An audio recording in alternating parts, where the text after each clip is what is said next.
চলো আজ আমরা সকলে মিলে বঙ্কিমচন্দ্র চট্টোপাধ্যায়ের আমারই যেটা রাষ্ট্রীয় গীত হিসেবে রয়েছে সেটা আমরা বন্দে মাতরম গানটি আমরা সকলে গাইব। ঠিক আছে? আমরা প্রত্যেকেই চেষ্টা করি, আমরা প্রতিদিন প্রেয়ারে কিন্তু আমাদের এই বন্দে মাতরম গানটি গাইতে হবে। তারপর আমরা প্রত্যেক দিন যদি এটা আস্তে আস্তে করতে থাকি তাহলে হয়তো আমরা সুন্দর করে গাইতে পারবো, তাই না? তাহলে আজকে আমরা চলো আমরা চেষ্টা করি, শুরু করি তাহলে।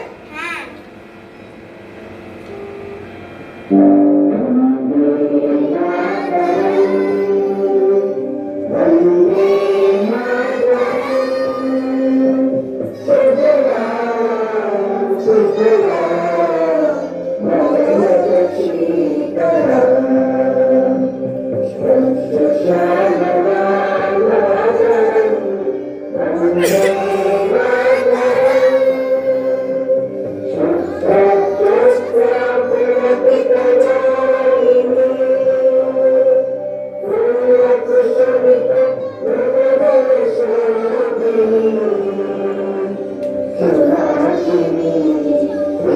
you.